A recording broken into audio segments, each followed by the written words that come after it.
Hello and welcome to another tutorial. So this is the next part in the series where we are adding Behaviour Tree support to the AI Behaviours package. So adding in support both for Behaviour Tree based actions as well as standalone behaviour trees. So previously we'd gotten up and running things like our ability to have chase and look at behaviours.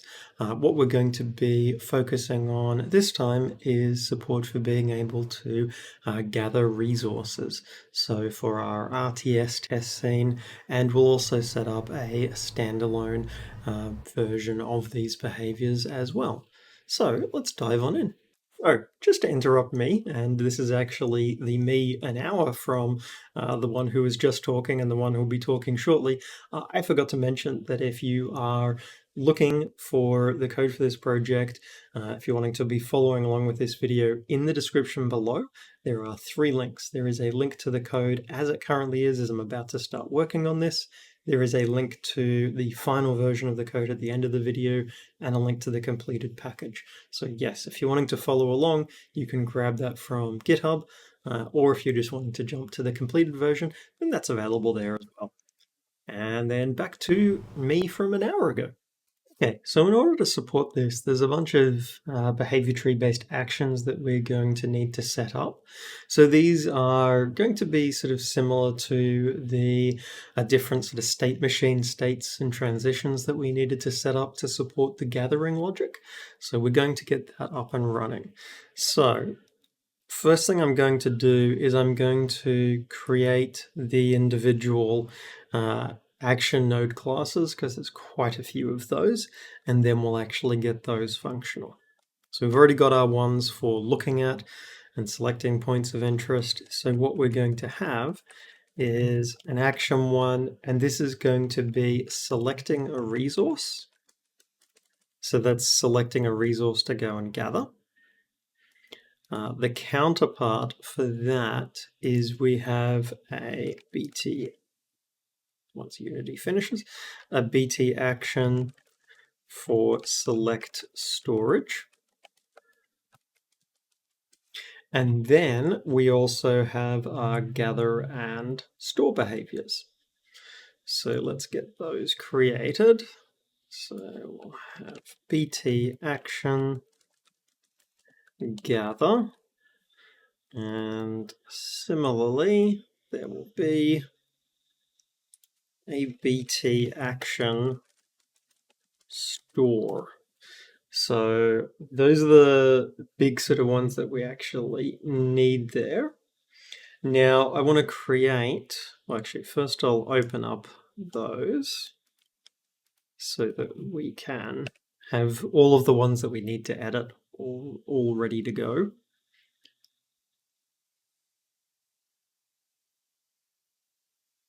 So that's good. Those are those 4 new actions. Then what I will set up is we want to also then have our standalone behavior tree. So, because we will be implementing that. So we'll have a C# script. So this is standalone RTS AI. That's good. Going to load it up as well.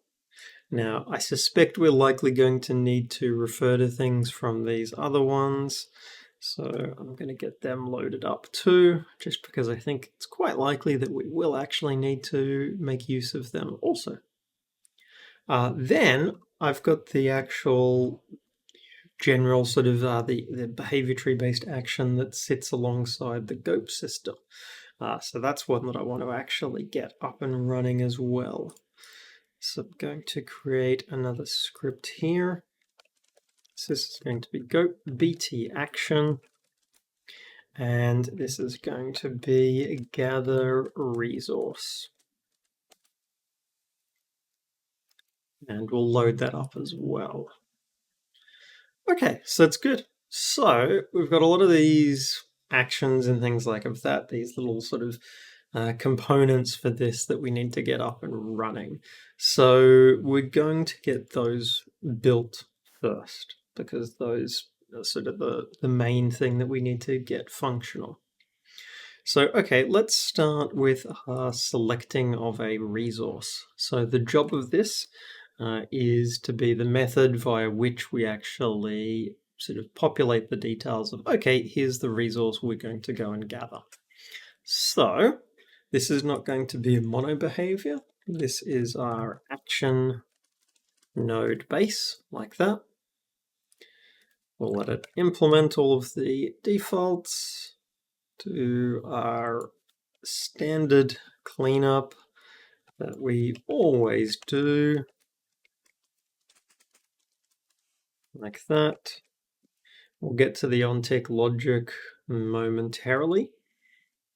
Reason being is this sort of setup is something that we're going to need to do for a bunch of our ones. So I'm going to make my life a little bit easier and create our select resource. Now there will be additional stuff we typically pass into this, but for now I'm just going to have my in display name. So just following sort of the process I have for the others, just make sure I'm being consistent with naming. So that's important, yes.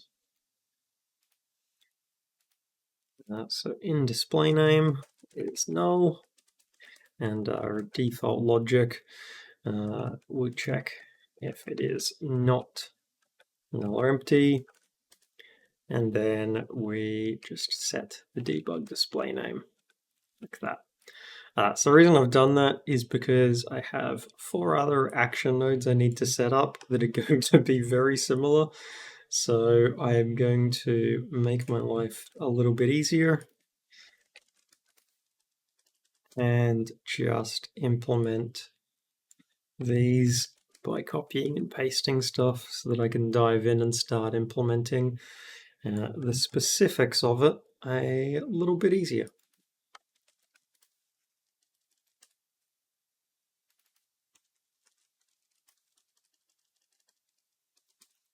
That's good.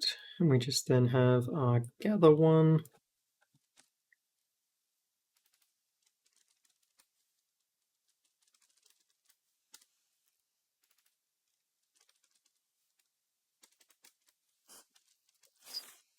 Okay, so we're going to return back to our select storage now that we've got all of that.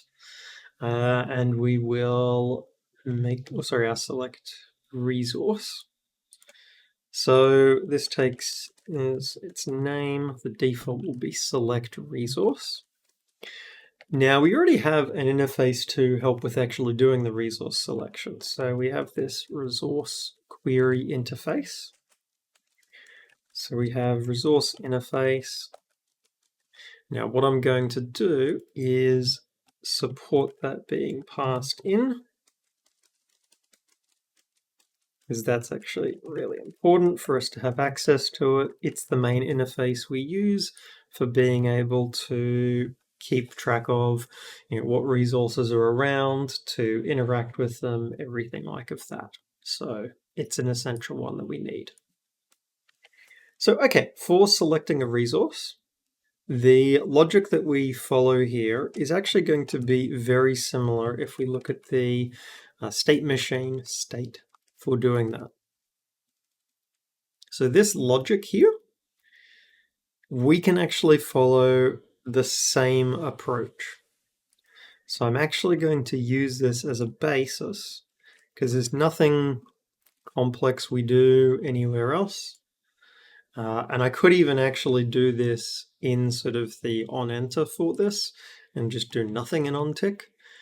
I'm going to do this in on tick just for consistency with sort of how we normally write these behaviors. So it's actually a little bit cleaner for the behavior tree one. The reason being is that we already have self as something that is defined. So in terms of the logic that we're doing here, the first thing we're doing is clearing out what the resource focus type and source is. So if we fail to select one, that we leave things in a state where it's clear. Okay, yep, there is nothing valid.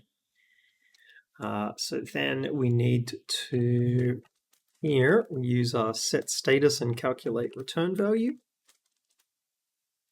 And obviously it's not the state machine status. It is our node result. So we'll do that anywhere where we were indicating failure. So we'll do the same thing anywhere we were indicating failure, just so that it's clear. I don't know why it decided to try and autocomplete in a really weird way. Sometimes the autocomplete logic has a little bit of a mind of its own. And sometimes that mind is a little bit uncaffeinated, I think. At least like my mind, uncaffeinated. So far, so good.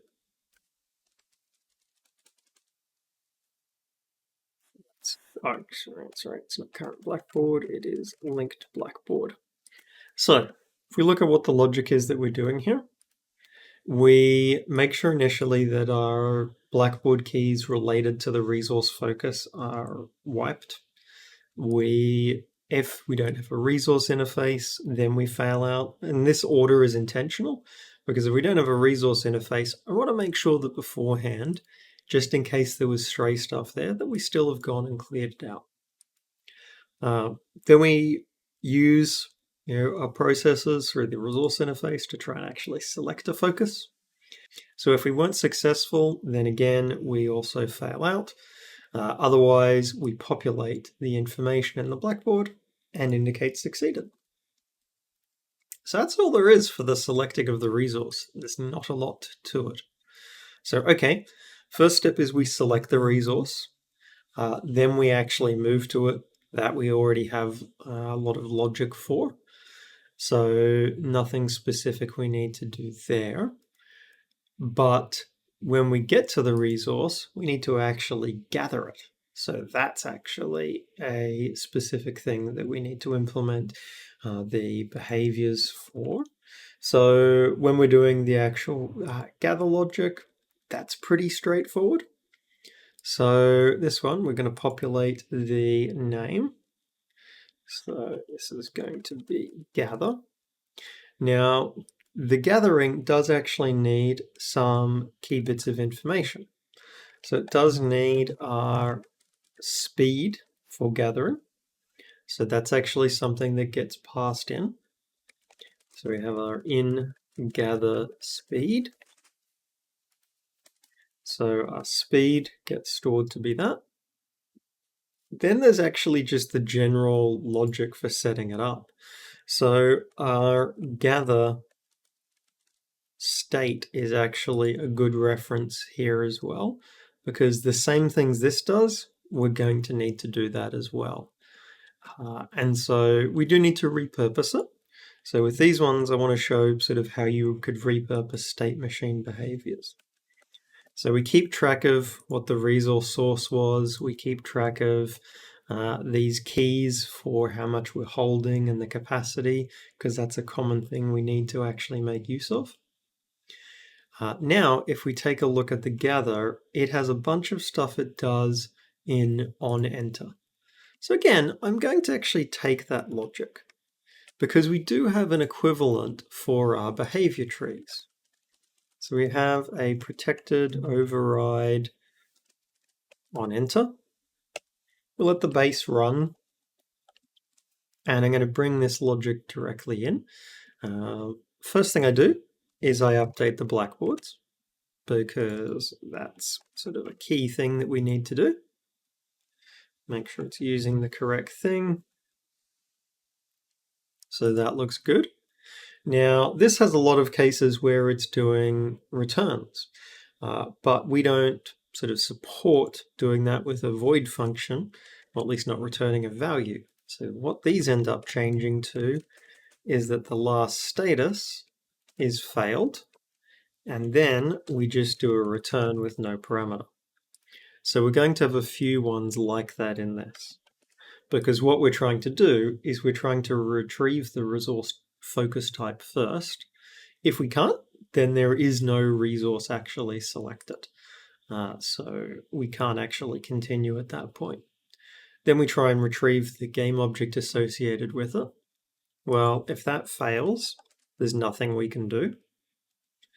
If we tried to actually get then the source off of that, and that failed, again, we have to actually exit. And then finally, that resource type, now this first one should never happen, but just to be safe.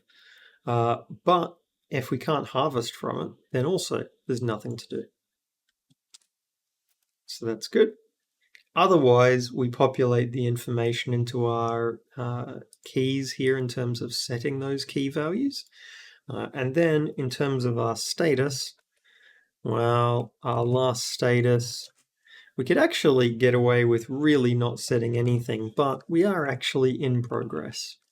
So I think it's reasonable to set in progress as the entry there.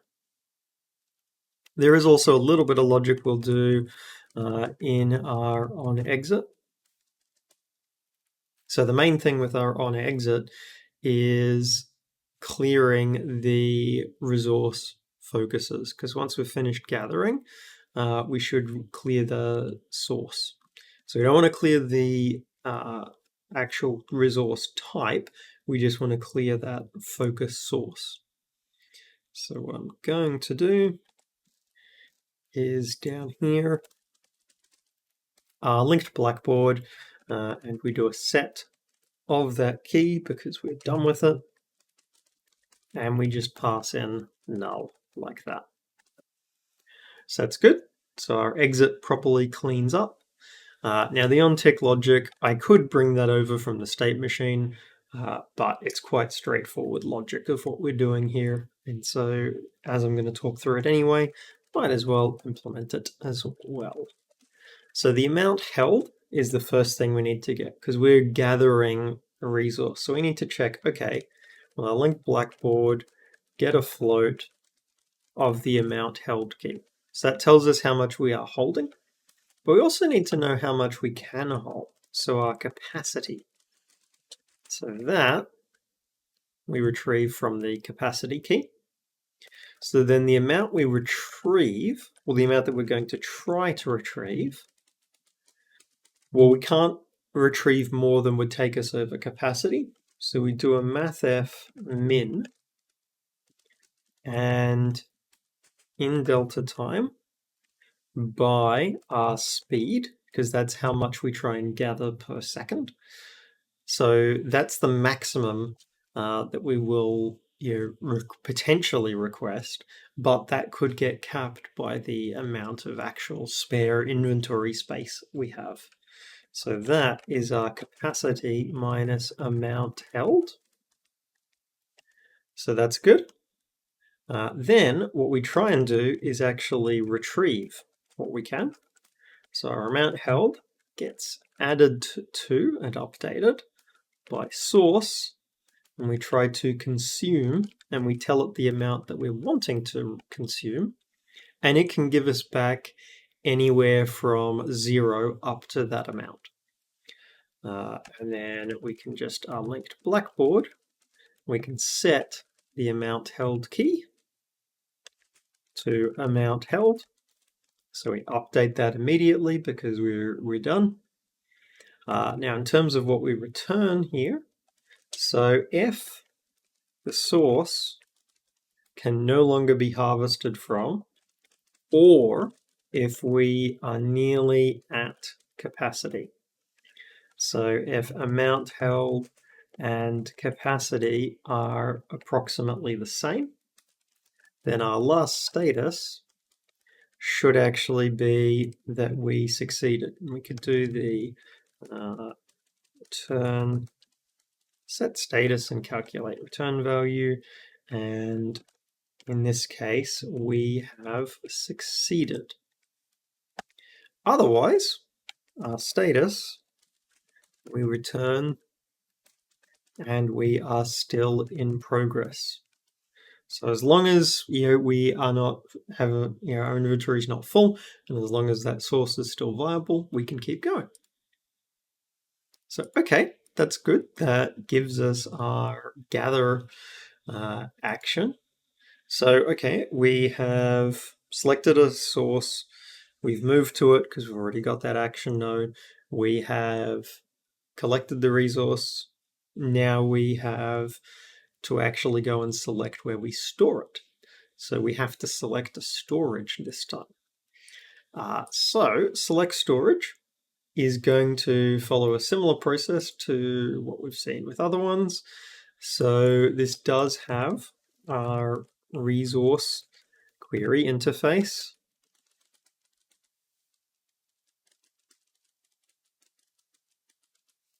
Make sure that I'm being consistent with the naming. Select.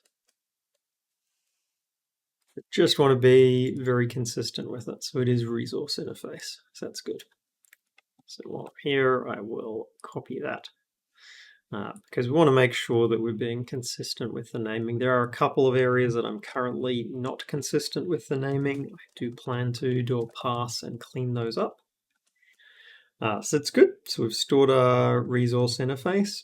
So this is going to be fairly similar to what we would do in our select storage state.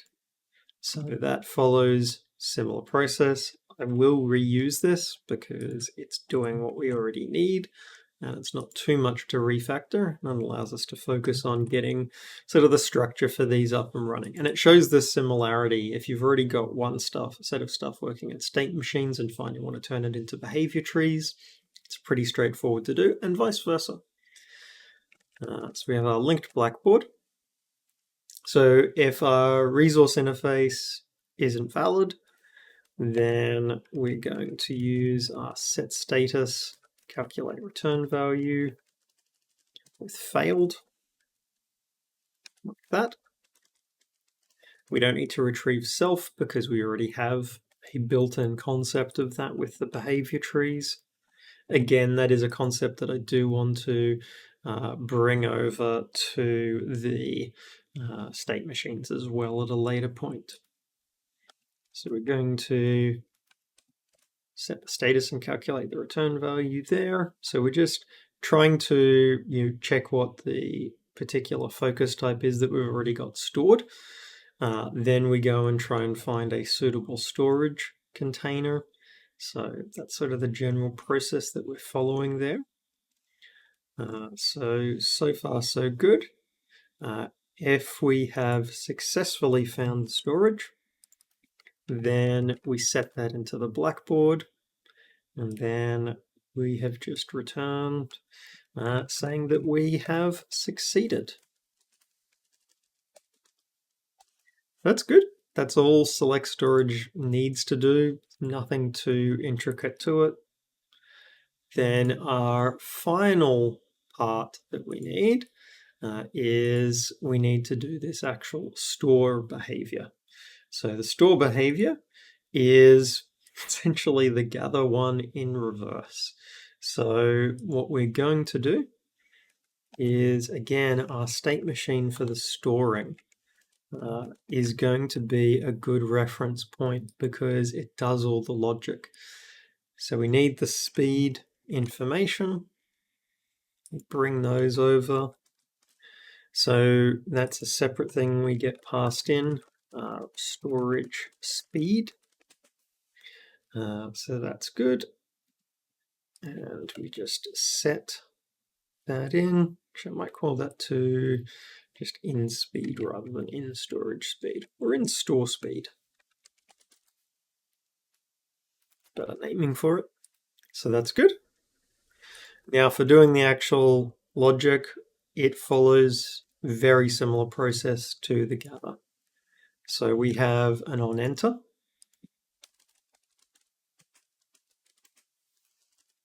onEnter method that we've got set up.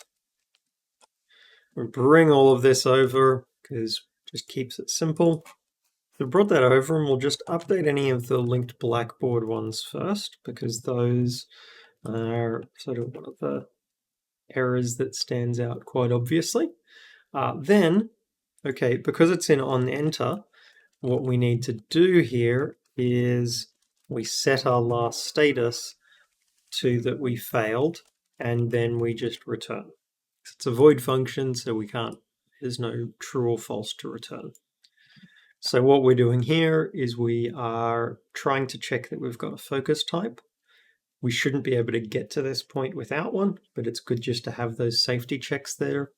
Then what we do is we try and get the container that we're trying to store it in.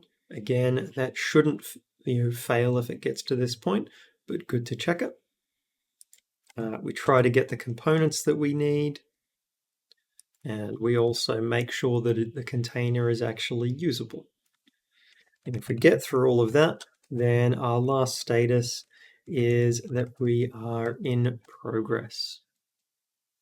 So we'll get to the on-tick logic in a moment, because we also, similar to with the other one, there is stuff we want to do in our on-exit.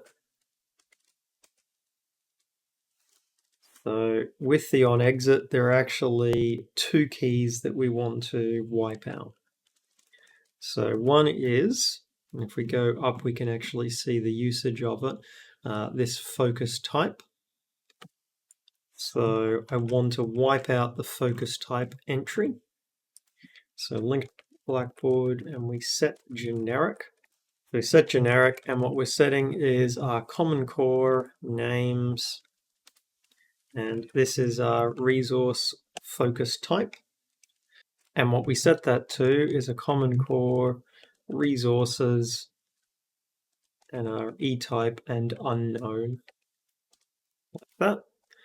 The other one that we wipe out is our linked Blackboard, and in this case we do a set of common core names and our focus storage. And so that's a game object that we're just setting to null, like that. So just important to make sure that we actually do that. So that's good. We've populated the various keys so we can implement our on-tick node logic.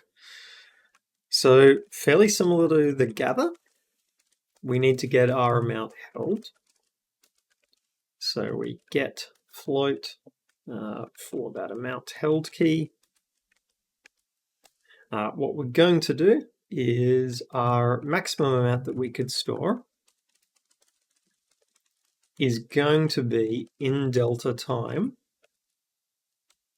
So our amount to store, we do a mathf max, and that is the maximum of in delta time by speed 0, just in case anything gets configured with a negative. So then we tell our storage, okay, I want you to store a particular resource, and what I want it to do is I want it to store that amount to store, like that. Our amount held gets reduced by the amount to store, so the containers don't have an upper limit on them currently. Then we update our Blackboard, and we go and set the amount held key.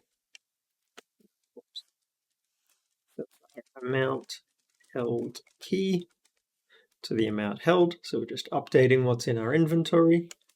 Now if we reach the point where the storage, for whatever reason, is saying that it can't store things, or if our amount held is less than or equal to 0, then we are done. So we do our set status, and in this case we have succeeded. Otherwise we remain in progress. So that's good. So that's all that our store logic actually needs. So far so good. We're getting pretty close to being able to actually see this action up and running, which is cool. So what I'm going to do is I'm going to go over to our BT action for doing the gathering of the resources. I'm going to make that GOAP action behavior tree, like this. We are going to set up our add component menu so we don't forget. So AI GOAP BT actions, and this is BT action gather resource, like that. Let it implement its defaults. Now in terms of costs, things like of that, I want to make sure that I am matching what we did for the state machine based one. So it's going to actually have all of these same settings as well.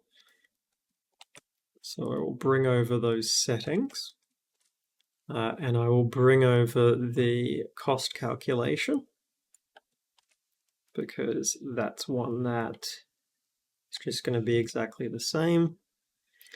And then we won't bring over, obviously, the configure FSM, but the getting of the required resources, the goal types, and these helper functions for getting these source and storage locations.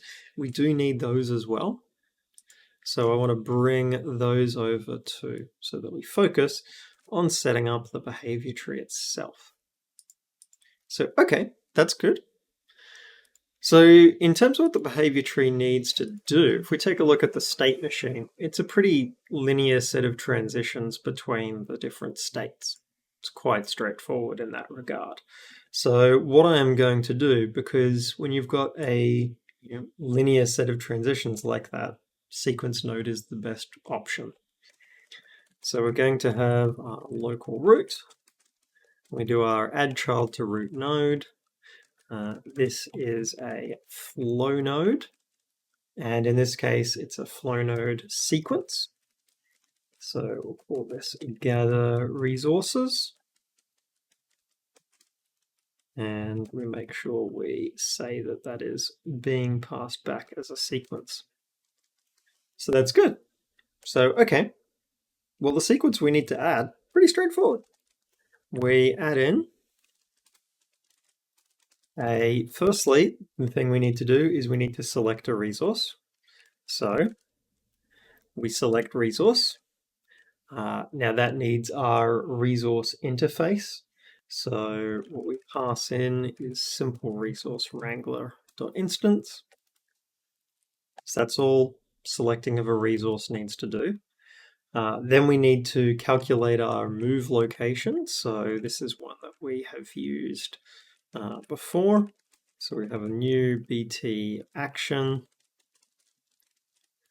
So this we are not using in continuous mode.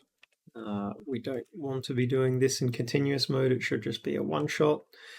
So in terms of what this needs for inputs, it needs a valid nav mesh search range, and it needs our getting of the source location.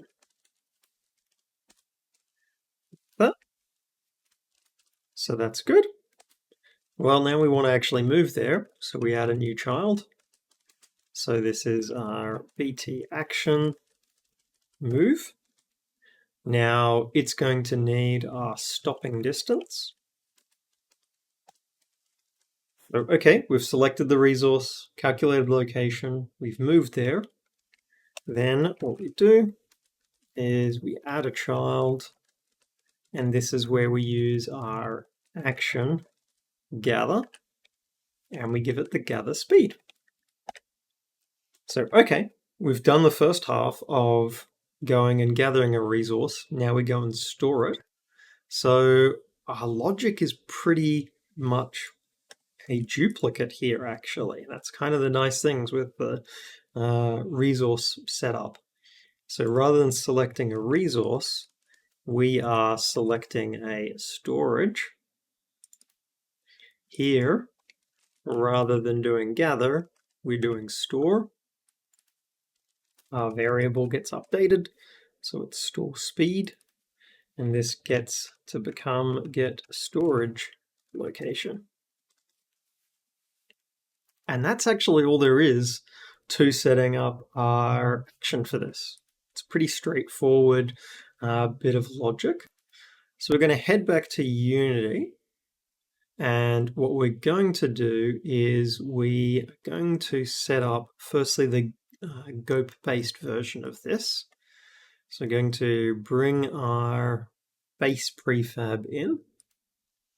Then what I'm going to do is we will add our goal.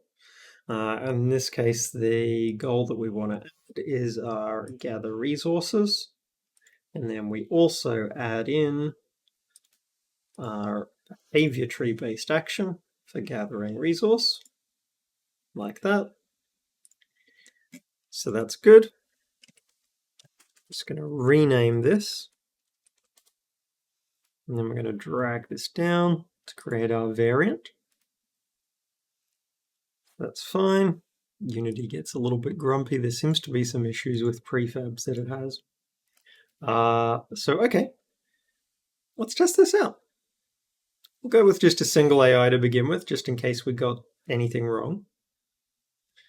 But okay, it's selected a resource source of water. It's got that as its focus type. We can see its inventory. The water held is increasing. And we can see it's in gather at the moment. And then it's going to go to our other behaviors, which we haven't populated the name properly for those, so that's a problem. So, okay, it's finished gathering, but it hasn't actually properly finished there. So it's gotten stored out in gather. What we would do is we should take a look and see if it's continuing to run our tick logic. So it is. Our amount held is 50. Our capacity is 50. Now with this, can harvest is still true. So the amount to retrieve, so we had a typo. We put that was supposed to be our amount held. While we're here, we will actually fix up our storage related ones that didn't have the actual debug names. So select storage, and this one here, whoops, that's actually not select storage. This one is store. This one is select storage. Okay, that's good. So that should fix up our debug display. And it should mean that we properly go and gather stuff. So it's again gathering water. We should again see, okay, it's moving to it. It's now gathering. As soon as that hits capacity, it should jump over to select storage. It did. Those go through very quickly. You wouldn't easily be able to sort of see them. But it's heading over to a storage location, which we can watch. And then while it does that, the capacity should go down. So that's good. Now this time it's selected to go and head to food, which is up in the far corner. So that's working. We can chuck in, so we've got that one there. If we chuck in a second person, bring them over here. I'm just going to rename that. That's good. So if we check that, they potentially early on will go and prioritize different things, can vary a little bit. So this one's going for food. This one's going for water. You can see the water held is increasing, food held is increasing. So the AIs are working. So that's good. We've got it working as part of our GOAP system, but we also want to get it working as part of our standalone logic, because that standalone one is an important one to have up and running also. So let's go to where we set those up. So we have scene for that.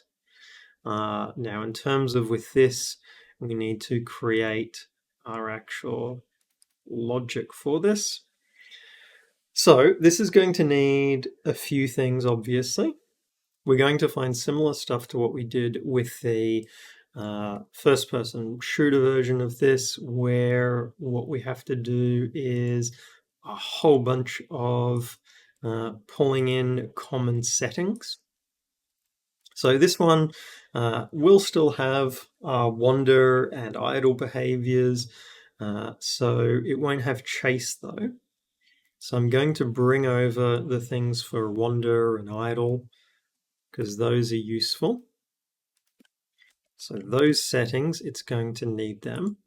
But then it's going to need these gather-related settings.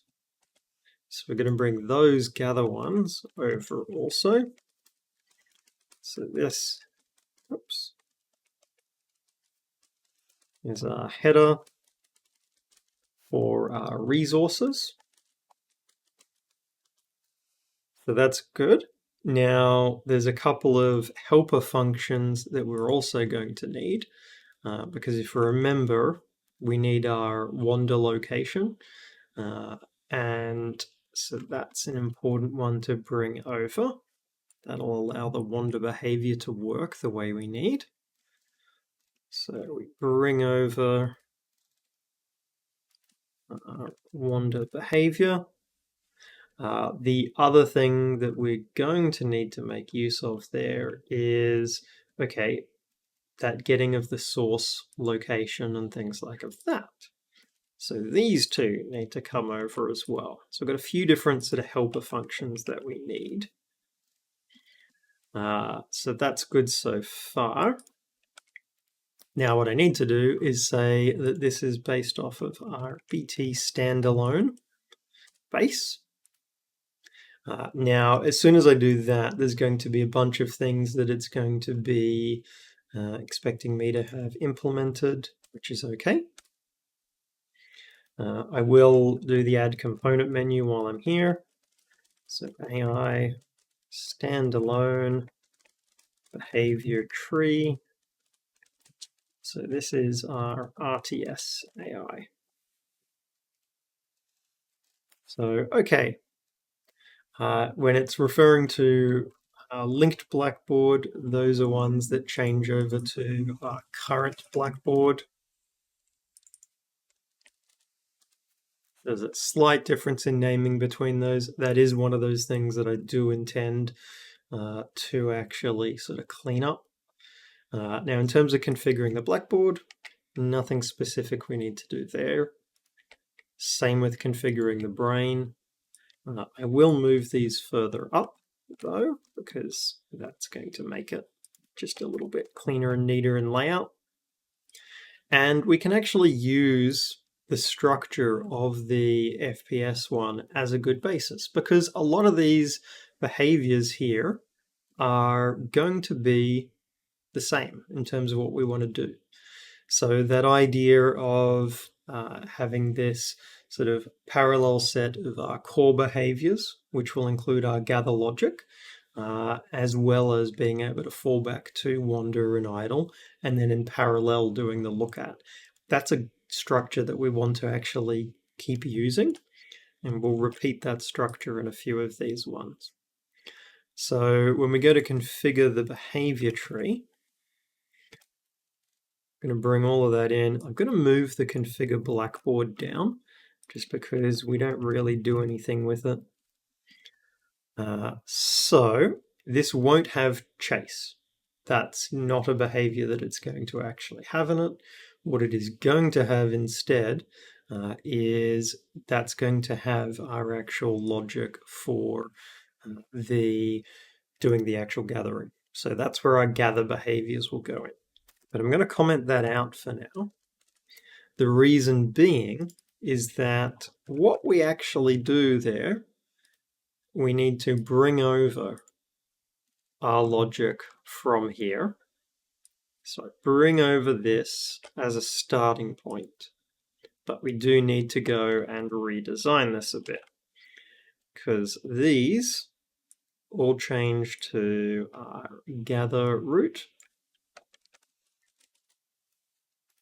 Just update all of these.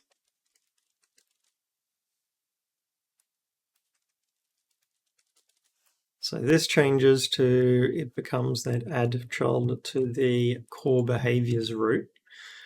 But if remember, we can see down here what we had to do with this was we had to actually put in that logic for figuring out if it could chase it. So we do need to do similar with this. We do need to actually add in a couple of decorators here.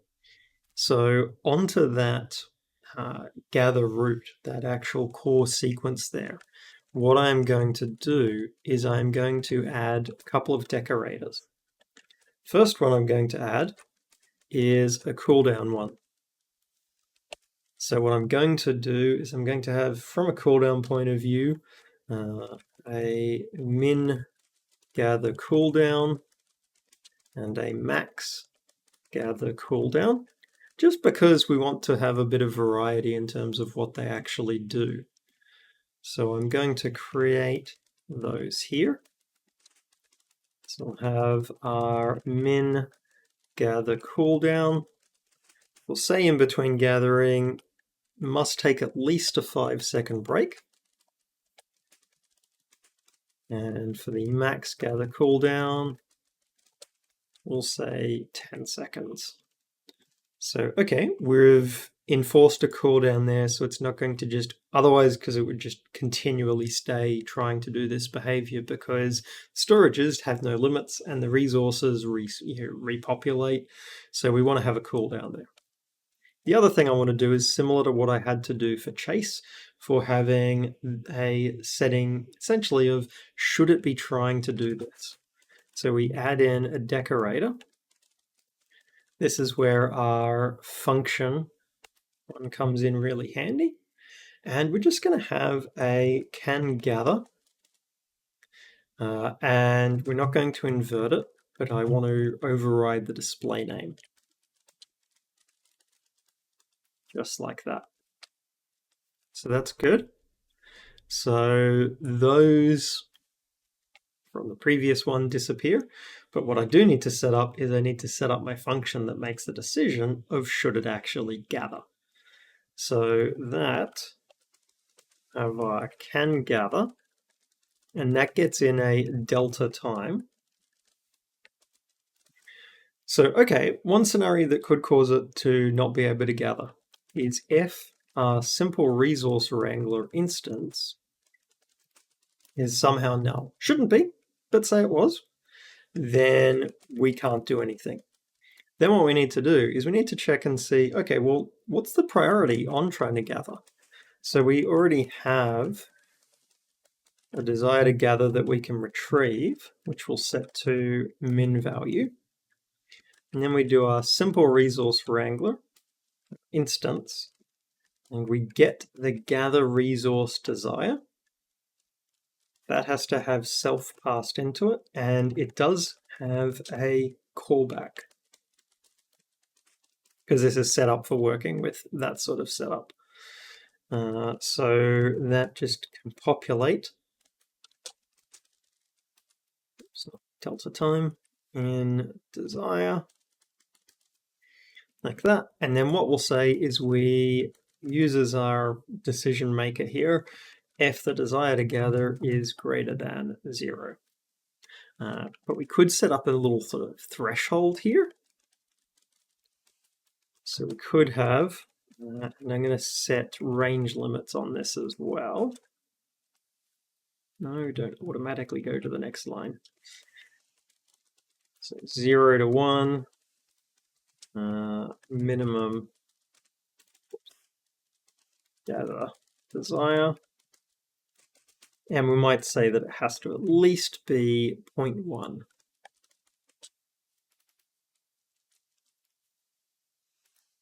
So that looks good. And what we would do, just go, okay, well, it has to be greater than or equal to that. That looks all right. So, okay, let's go to our prefabs. We'll bring in our standalone one. We're going to give them that standalone behavior tree. So we need to link up the setting of the point of interest. That talks to the simple character. And I think that's it. Yes. So that's good. Our wander ranges are okay for now. We probably need to reduce them for this environment. That's okay. Going to create another variant. That's good. Fine.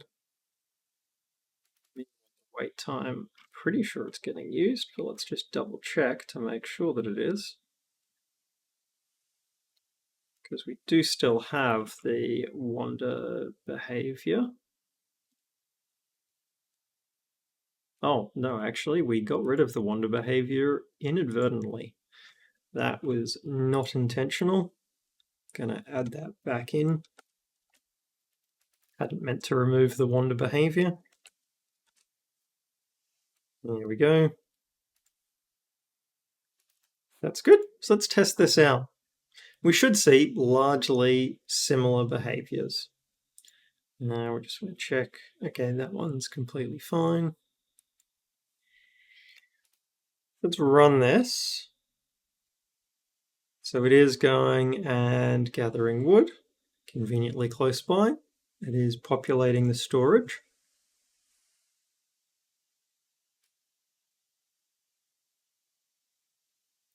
Good. It's then going and moving back. Should go and store, which it does. Then we want to see, it should actually go and do something else for a bit. So it's going to just wander around. Reason being that it's on that cooldown for the 5 to 10 seconds. Now, once that cooldown is up, it should then actually go back, because we can see that cooldown is still failing, which is what we would expect. So that'll mean it'll keep wandering around a little bit.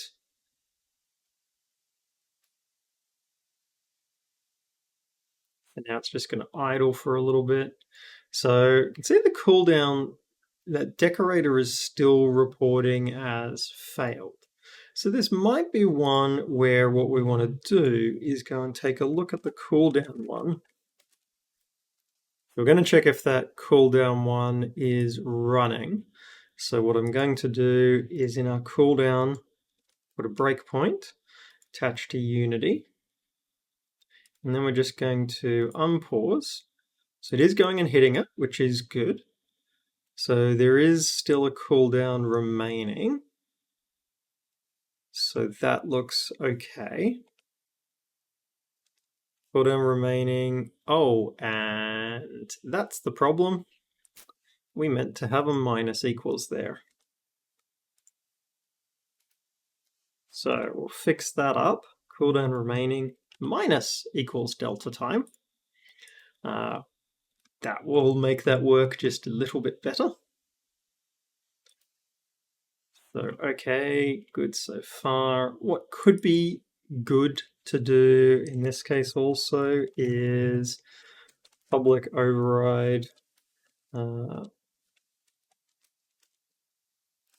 protected override of our gather debug data internal. Now for a decorator, if we go and check, there's nothing really sort of being displayed there. What I could optionally do is for our decorators, change it. So these do and add text. And then I think I have the interface for this. Add endline. Yes, I do. Because then what I can do is in my cooldown decorator, we run all of our normal logic. There's nothing in the internal one there, but I do in debugger add text. So I'm only going to do this if it's selected. And what I'm going to do is we add text,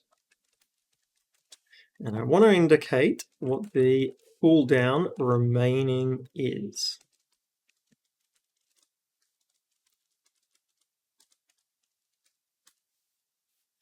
But I only want to do that if I actually have a cooldown remaining.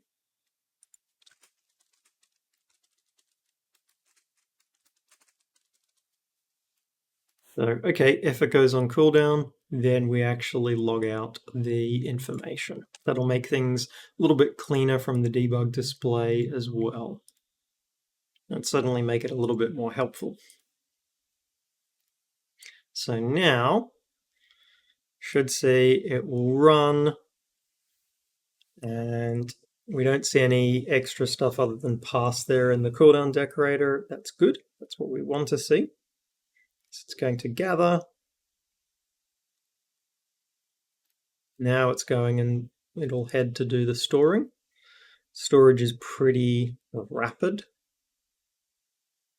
So now we can see that it's failing. We can see what the cooldown here is. So that's good. And as soon as it goes back to 0, it goes back to working on gathering the resources. So we have our resource gathering behavior up and running. We have it working for our behavior tree based setup where it's integrated with the GOAP system, and we have it working with our standalone behavior trees. And in the process, we managed to find and fix a couple of bugs, which is great, and improved our debug display also. So good set of improvements there with it. So that's good. So all of this code, remember, is available, including the stuff for the videos following this. So if you're wanting to check that out, then that's all available there. And so dive on in and experiment with it, especially now that we've got quite a few of the pieces there up and actually running. Thanks, folks. Hope you found the video interesting and helpful. If you're looking for the code for the project, then the code is available up on GitHub. There are 3 links in the description below. The first is to the code as it was at the beginning of this tutorial video. The second is the code as it stands now. And the final link is to the completed Unity package. That code, all of it, is able to be used in any of your own projects, commercial and non-commercial ones. If you have any questions, chuck those in a comment below. And if you're looking for other ways to support the channel, then I do have a Patreon, and there is a link to that in the description as well. But until next time, bye.